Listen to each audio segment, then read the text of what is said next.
Hi friends, welcome to my channel. இன்றைக்கி நம்ம என்ன பார்க்க போகிறோம்னா ஹோட்டல் ஸ்டைல் பொடலங்காய் பொரியல் தாங்க பார்க்க போகிறோம். எப்படி நம்ம ஈஸியாக செய்யலான்றது சில டிப்ஸுகளோடு பார்க்கலாம். வீடியோக்குள்ளே போகலாம் வாங்க. இதுக்கு நான் 2 மீடியம் சைஸ் பொடலங்காவை எடுத்திருக்கேங்க. பொடலங்காவை மேலே உள்ள தோலை மட்டும் சீவி நம்ம எடுத்துக்கலாம். இதை ஒரு கத்தி வச்சு கூட தோலை சீவி எடுத்துக்கலாம். இந்த பொரியல் சாம்பாருக்கு, சாதத்துக்கெல்லாம் ரொம்ப சூப்பராக இருக்கும். புளிக்குழம்புக்கு வச்சு சாப்பிட்டு பாருங்கள், ரொம்பவே அட்டகாசமாக இருக்குங்க. இப்போ பாருங்கள், முழுமையாகவே அந்த தோலை ஃபுல்லாத்தையுமே நம்ம எடுத்தாச்சு. இதை சுத்தமாக கழுவிட்டு கட் பண்ணிக்கலாங்க. கட் பண்ணிவிட்டு உள்ளே இருக்கிற விதை பகுதிகளை ஒரு ஸ்பூன் வச்சு லைட்டாக எடுத்தாலே வந்துடும். இது எங்களுக்கு தெரியாதான்னு கேட்பீங்க. இது பிகினர்ஸாக சமைக்கிறவங்களுக்கு இது ஒரு டிப்ஸாக இருக்கும். புடலங்காயை உங்களுக்கு விருப்பமான ஷேப்பில் கட் பண்ணி எடுத்து வச்சுக்கலாம். எவ்வளோக்கு எவ்வளோ நம்ம மெல்லிஸாக கட் பண்ணிக்கிறோமோ அவ்வளோ சீக்கிரமாகவே வெந்துடும். பாருங்கள், நான் இந்த அளவுக்கு நான் மெல்லிஸாக கட் பண்ணி எடுத்து வச்சுருக்கேன்.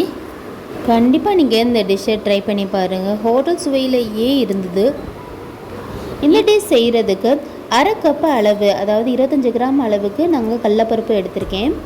இதை 2-3 தடவை வாஷ் பண்ணி நம்ம எடுத்து தனியாக வச்சுக்கலாம்.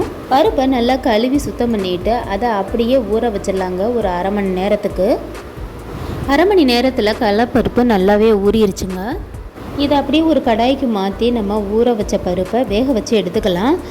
கடலப்பருப்பை வேக வைக்கிறதுக்கு 2 கிளாஸ் தண்ணி ஊற்றி மஞ்சப்பொடி போட்டு வேக வச்சுக்கலாம். இதை நீங்கள் குக்கரில் வைக்கணும்னாலும் வச்சுக்கலாங்க. 3 விசில் அளவுக்கு வேக விடணும். ப்ரெஷர் தானாகவே ரிலீஸ் ஆகிற முடிய நம்ம வெயிட் பண்ணணும். அப்போ தான் வெந்து வரும்.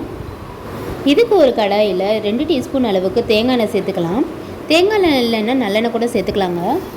இதுக்கு 1 டீஸ்பூன் அளவுக்கு கடுகு உளுந்தம்பருப்பு சேர்த்துக்கலாங்க. உளுந்தம்பருப்பு நம்ம எக்ஸ்ட்ராவே 1 டீஸ்பூன் அளவுக்கு சேர்த்துக்கலாம். ரொம்பவே நல்லாயிருக்கும். 1 டீஸ்பூன் அளவுக்கு சீரகத்தை சேர்த்துக்கலாம். கடுகு, உளுந்தம்பருப்பு, சீரகம் எல்லாமே எண்ணெயிலேயே பொரியணுங்க. பொரிஞ்சதுக்கப்புறம் தான் அடுத்த பொருளையும் நம்ம சேர்க்கணும்.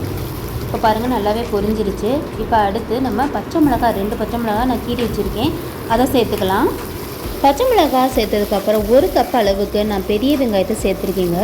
எவ்வளோக்கு எவ்வளோ வெங்காயம் சேர்க்குறோமோ அவ்வளோ டேஸ்ட்டாக இருக்கும். பெரிய வெங்காயம் இல்லைன்னா சின்ன வெங்காயத்தையும் நம்ம சேர்த்துக்கலாம். ரொம்பவே டேஸ்ட் நல்லாயிருக்கும். வெங்காயம் வேகமாக வதங்குறதுக்கு கல்லுப்பு ஒரு 1/2 டீஸ்பூன் அளவுக்கு நம்ம சேர்த்துக்கலாங்க. மிதமான தீயில தான் இது எல்லாத்தையுமே நம்ம வதக்கணும். வெங்காயம் வதங்குறதுக்கு கொஞ்சம் டைம் எடுக்குங்க, கொஞ்சம் டைம் கொடுக்கணும் நம்ம. இப்போ பாருங்கள், வெங்காயம் நல்லாவே வதங்கிருச்சு. இந்த ஸ்டேஜில் நம்ம கருவேப்பிலை சேர்த்துக்கலாம். கருவேப்பிலையை முன்னாடி சேர்க்காமல் இந்த ஸ்டேஜில் சேர்த்துக்கோங்க. நல்லாவே இருக்கும், நல்லா வாசமும் தரும். இப்போ நம்ம கட் பண்ணி வச்சுருக்கிற புடலங்காயை இதோடு நம்ம சேர்த்துக்கலாம். காயை சேர்த்த உடனே நம்ம வதக்கி விட ஆரம்பிச்சிடணும். புடலங்காய் நல்லா எண்ணெயிலேயே வதங்கி வரணுங்க, அப்போ தான் நல்லா இருக்கும். தண்ணி காயிலேருந்து வர தண்ணியிலையே பாதி வெந்துருங்க. அதனால் தண்ணி இப்போதைக்கு ஊற்ற வேண்டியதில்லை. சூடான சாதத்தில் நெய் விட்டு இந்த பொரியலை வச்சு சாப்பிட்டு பார்த்தா சும்மா அட்டகாசமாக இருக்குங்க. இப்போ பாருங்கள், நல்லாவே வதங்கிருச்சு. இப்போ இந்த ஸ்டேஜில் நம்ம 1 கப் அளவுக்கு நம்ம தண்ணி சேர்த்துக்கலாம். 2 நிமிஷம் முடிய தண்ணி எதுவுமே சேர்க்காமே நம்ம வேக வச்சு எடுத்துருக்கோங்க. நம்ம தண்ணி சேர்த்ததுக்கப்புறம் ஒரு 3 நிமிஷம் வெந்தாலே போதும். காய் நல்லா வெந்துருச்சு. காய் வெந்துருச்சுன்னு பார்க்குறதுக்கு கரண்டியில் வச்சு நம்ம நசுக்கி பார்த்தா வெந்துருச்சுன்றது அது தெரியும். நம்ம வேக வச்சு எடுத்த பருப்பை தண்ணீர் இல்லாமல் இதனோட நம்ம சேர்க்கணும். பருப்பில் இருக்க தண்ணீர் ஃபுல்லாமே வடிச்சிட்டு நம்ம இதோடு சேர்த்துக்கலாம். பருப்பும் காயும் நல்லாவே ஏற்கனவே வெந்ததுனால நம்ம இதை பெரட்டி மட்டும் எடுத்து வச்சுக்கலாம். காயோட பருப்பு சேர்த்தவுடனே எவ்வளோ கலர்ஃபுல்லாக இருக்குது பாருங்கள். பருப்பு சேர்த்ததுக்கப்புறம் அதில் கொஞ்சம் தண்ணீர் இருந்துச்சுன்னா அந்த தண்ணீர் வத்துற முடிய கொஞ்சம் வேக விடுங்க. இப்போ நம்ம ஃப்ரெஷ்ஷாக துருவின தேங்காயை 1 கப் அளவுக்கு இதில் நம்ம சேர்த்துக்கலாம். தேங்காய் சேர்த்ததுக்கப்புறம் 1 நிமிஷம் அளவுக்கு நம்ம கிளறி விடணும். அப்போ தான் ரொம்ப நேரத்துக்கு அது கெடாமல் இருக்கும். ரொம்பவே டேஸ்டான, ஹெல்த்தியான, சூப்பரான டிஷ்ஷுங்க. இதை வீட்டில் நீங்கள் ட்ரை பண்ணி பார்த்துட்டு எப்படி இருந்துச்சுன்னு சொல்லி எங்களுக்கு கமெண்ட்டில் சொல்லுங்கள். ஹோட்டல் ஸ்டைல்லையே இருக்கும். குழந்தைகள் முதல் பெரியவங்க வர எல்லாருமே நம்ம தாராளமாக சாப்பிட்லாங்க. இது தயிர் சாதத்துக்கு, ரசம் சாதத்துக்கு, சாம்பார் சாதத்துக்கெல்லாம் சும்மா அட்டகாசமாகவே இருக்கும்.